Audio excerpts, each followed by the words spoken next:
Lebanon has a new president after 2 years of deadlock and 12 attempts at picking a leader. Army Commander Joseph Aoun has been elected. Just who is he? And what are the challenges he's facing?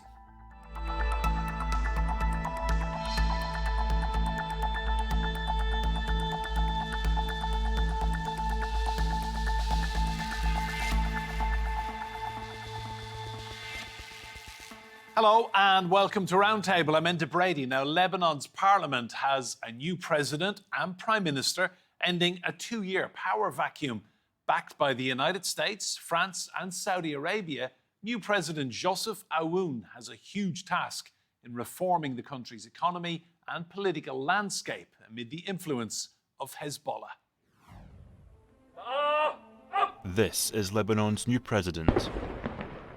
Army General Joseph Aoun has been voted in by the country's parliament after 12 failed attempts to pick a president over a 2-year period. His election made possible with Hezbollah's power diminished after its year-long war with Israel, and with the absence of the Assad regime next door in Syria. I have become president in the midst of a Middle Eastern earthquake in which alliances have cracked, regimes have fallen and borders may change. But Lebanon has remained as it is, despite the wars, bombings and interventions. The general also has American backing. We finally have a president. He's a first-rate guy. I spent time on the phone with him today, about 20 minutes to half an hour, what they have planned. In his former military role, Joseph Aoun played a key role in forcing the US-brokered November ceasefire between Israel and Hezbollah. He needs to retain support of Parliament, implement economic reform and help Lebanon secure international financial aid. The economy has been hit hard since the devastating Beirut port explosion in 2020 and worsened by the recent war. The World Bank estimates the total cost to the country is $8.5 billion. Aoun's first act has been appointing his Prime Minister, Nawaf Salam, an International Court of Justice judge. Can this partnership successfully lead the way in rebuilding Lebanon? Well, let's meet our guests in Beirut. We have Najat Aoun Saliba. She's a member of Lebanon's parliament for the Taqadum party. Also in Beirut, we have Makram Ouaiss. He is executive director of the Lebanese Center for Policy Studies. And in Paris, Aurelie.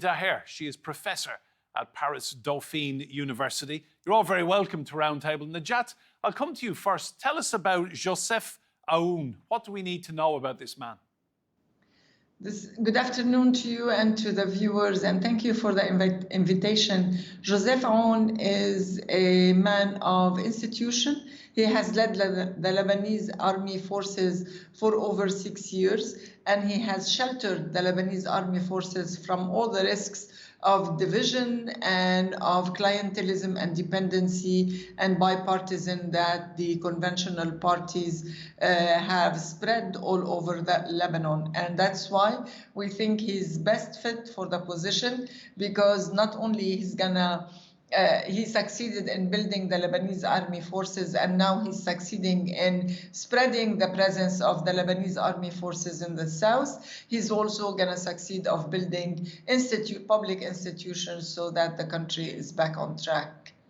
Makram, he rarely gives interviews, so we don't know very much about his political beliefs. What do you think they are?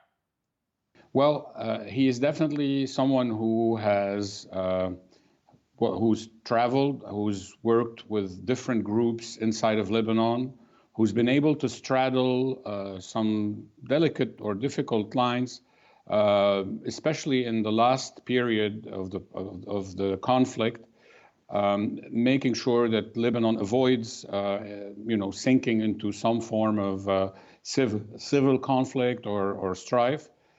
He's also someone who has a well-known track record militarily.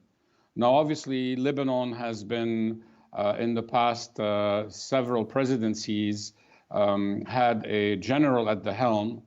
Unfortunately, this is in part due to the regional and national circumstances. But as a person, I do believe that this general has what it takes to become president and to be president and to basically move the country forward. Aurelie, on that point, what does he need to do now to convince the Lebanese people that he can move Lebanon forward and that the country is turning a corner? Yes. Well, as you said, he's rather a discreet person and we don't know much about like his true opinions. All the same, he so far showed to be a person of consensus. He's obviously capable of bringing the Lebanese together. That does not mean that everybody is as enthusiastic as the next about him coming, but I think that all in all, the vast majority of the Lebanese are quite happy with him. Well, first of all, I mean, he's obviously filling an institutional a gap, an institutional vacuum that that lasted for 2 years. So that's already good news.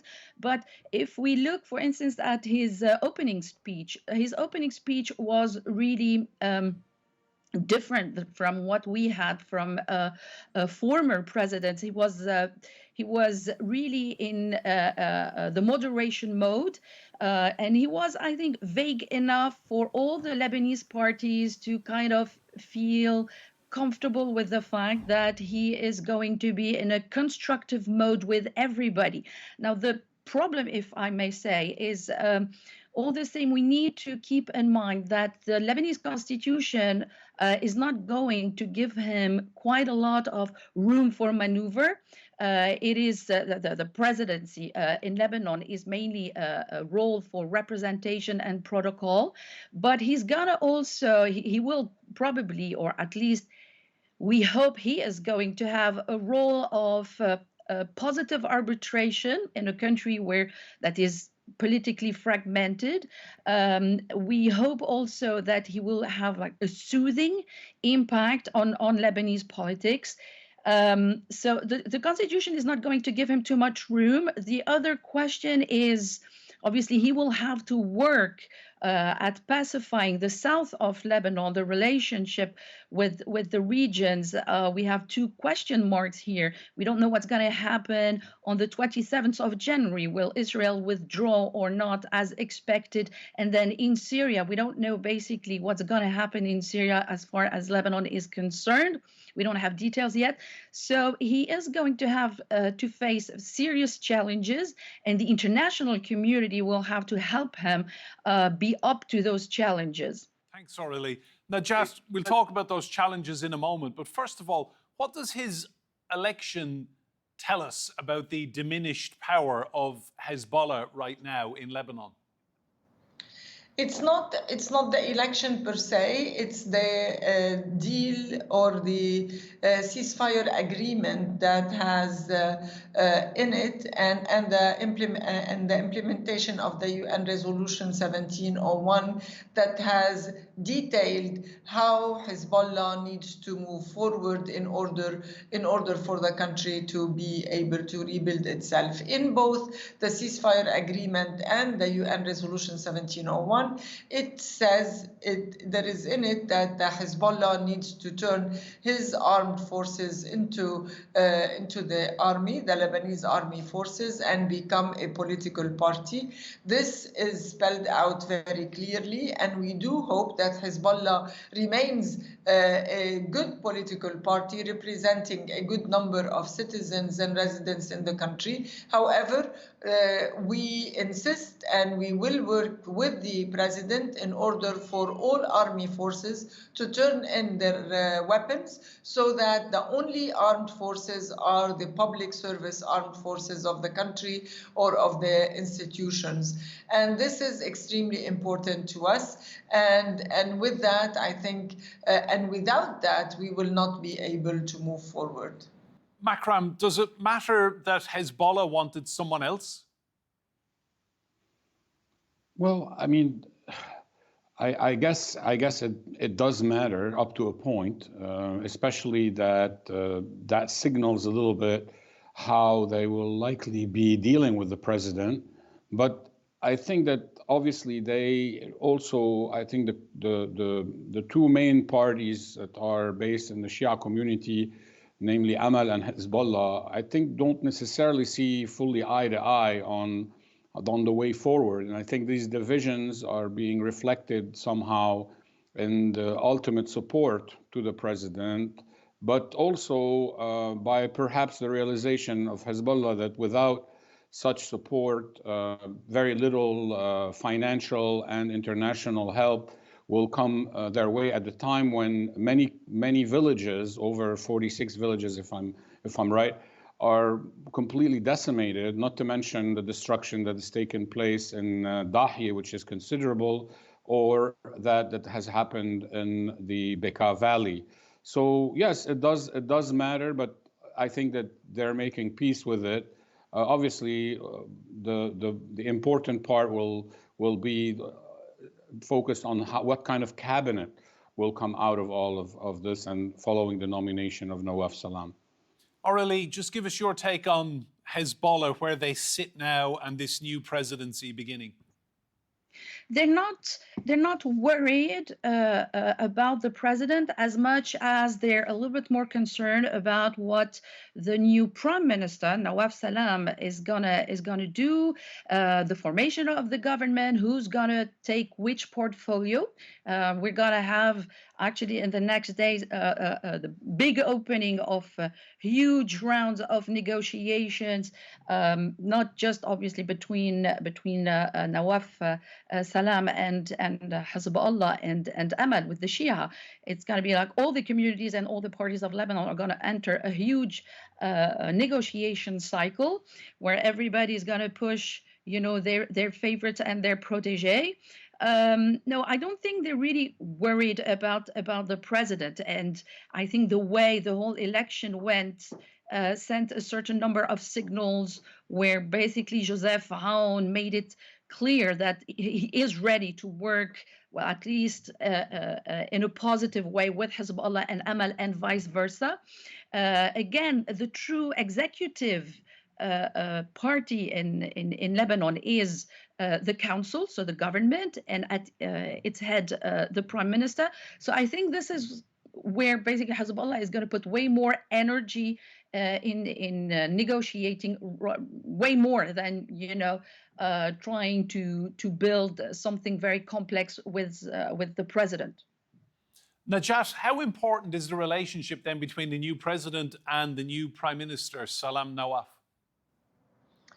This is very important because we've had in the past, let's say, different bad relations or some conflict between the president and the prime minister, which led to a complete stall of the executive branch of the country, and this has made a huge repercussion on the people and on the life of people. So we do hope that the two leaders are in agreement on how to run the country. We do hope that both of them agree that we all are going to be operating under the law and no one is going to be above the law. Having said that, yes, of course, we're going to have a bit of challenges forming the cabinet because, as you know, we have many sects in the country and they would like all to be represented. But really, I do hope that we slowly build confidence in one another or in parties between each other so that the sects really don't matter anymore, but what matters more is how we build the country. So, yes, in a nutshell, yes, of course, we want the prime minister and the president to be working hand in hand in harmony so that the country benefits over everyone else. Makram, that's a very important point, isn't it? Lebanon's been through so much in the last few years, economically, militarily, in the last few months at the hands of Israel, that everyone now needs to start working together for the good of the Lebanese people. Absolutely.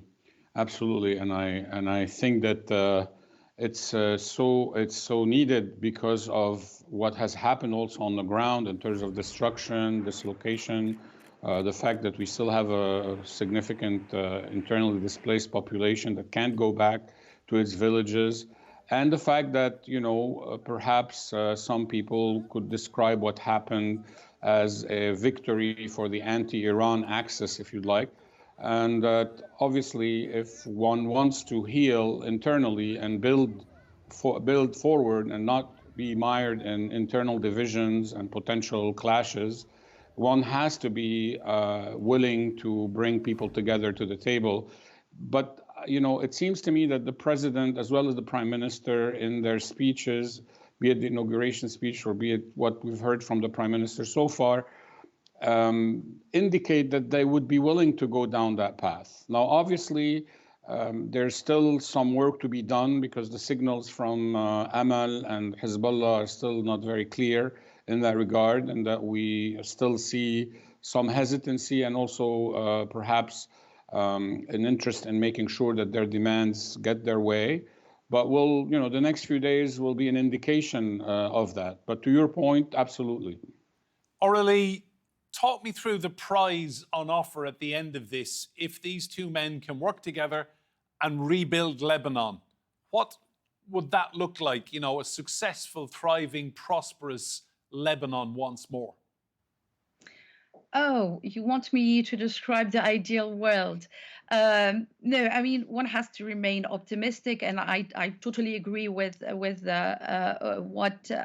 my two compatriots just said. The idea is this: we are going to need at some point when a prosperous Lebanon will be a thing again, when political tensions will be toned down. We probably need to start thinking about bringing some changes to the rules of the game, the institutional rules of the game, the political system. Obviously, we have a population in Lebanon where the Shia, obviously we don't have any census, any official census, so we're not sure exactly about the size of every main sect. But let's put it this way. We have more than one Lebanese out of two today in Lebanon who are Shia. And we have, for instance, a representation in the parliament that gives out of 128 seats, 34 to the Maronite community, okay, which is the main Christian community, 27 to the Sunnis, 27 to the Shia. And if we want to remain faithful to that idea of a democracy and the best representation of the Lebanese in their state institutions, either we're going to have to rethink those quotas, or we're going to have to go to a one-man, one-vote system altogether and put, build parties and a political life and a political culture that is based on ideological differences, left, right, liberal, socialist, whatnot, before sectarian identities and sectarian parties. So that will be definitely at some point a challenge once we find an economic balance and a more harmonious intersectarian life. So Najat, it begs the question, how much has Lebanon been held back then by the rules regarding various different sects having to have so much representation? Do you feel that has really held Lebanon back in recent years? I think it's the way they implemented governance in the country. The warlords who took over after the end of the civil war, they decided to run the country by a consensus democracy, which means they divide the shares between them. They don't fight, they don't discuss, as long as everybody is happy. And they have run it like this for over 50 years. And this has entrenched the clientelism and dependency to the lowest job and to the deepest place in the state. And this means that they have really their tentacles everywhere. And this has led to basically the destruction or the collapse of all public services and institutions. We do hope, as it happened on January 9 and 2 days ago, we do hope that democracy prevails, and by prevailing or by practicing democracy, we can really be equal, or we can ensure equity to all Lebanese people. I think thinking about sectarianism is totally opposite to nationalism and to building a country.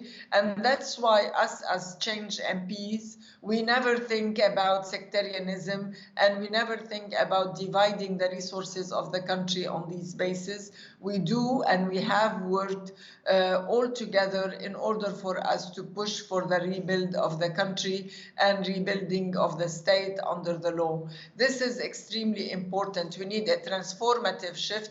We need a transformative mind in order for us to move from thinking sectarianism, my part versus your part, into it's our part and it's our job to bring the country up. And the election or the nomination of the MP was the best example of this transformative action that came bottom up. In fact, really, all the people who were on the streets in 2019 were the ones who instigated the nomination of Judge Nawaf Salam, the Prime Minister, and from there it picked up momentum as a third choice.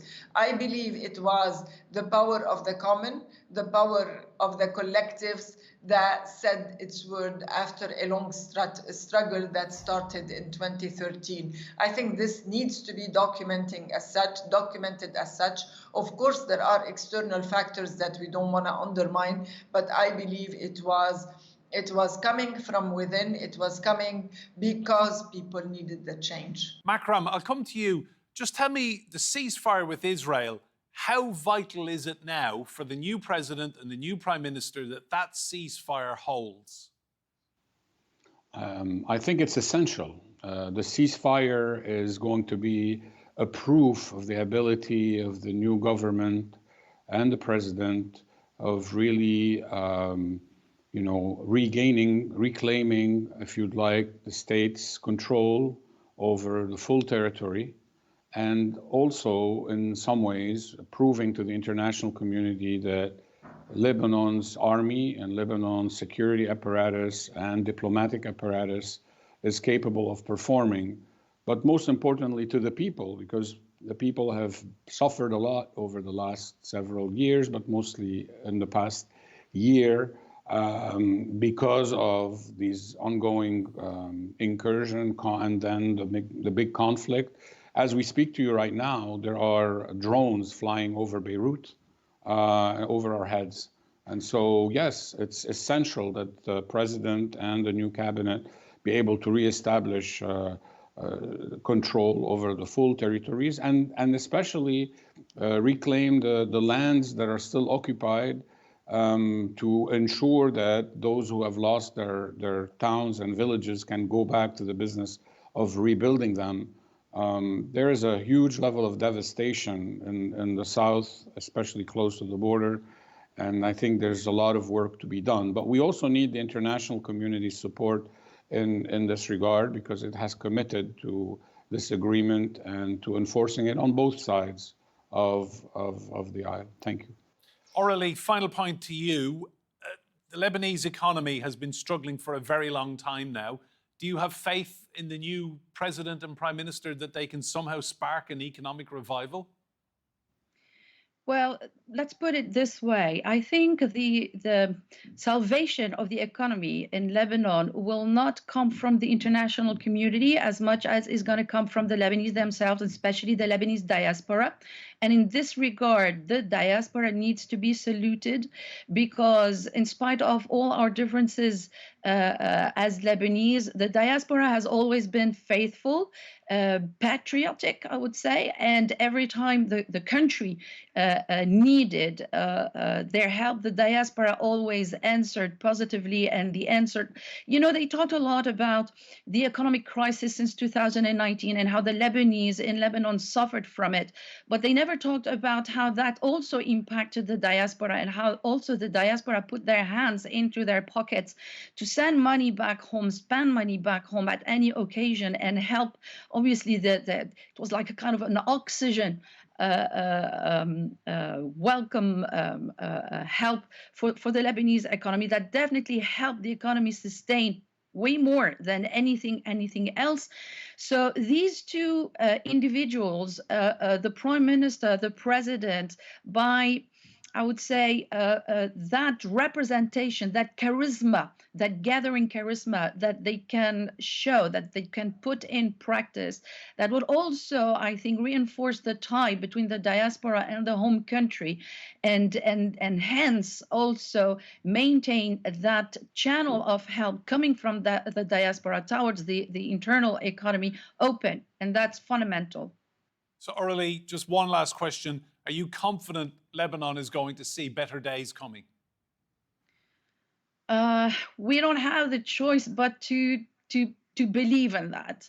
I don't want to be defeated. I don't want to be defeated obviously militarily, but I don't want to be defeated politically. I don't want to be defeated psychologically and emotionally. So I'm clinging to that hope. Yes. Yes. I'll just end with Najat on that point. Najat, do you think better days are coming for Lebanon? Only better days ahead. Only better days ahead. I like it. I love your positivity. Najat, Makram, and Aurelie, thank you all so much for your insight on what is going on inside Lebanon right now politically. And remember, you can see more discussion and debate on our YouTube channel. Just search for Roundtable TRT World. But for now, from me, Enda Brady, and all of the team here, goodbye and thank you for watching.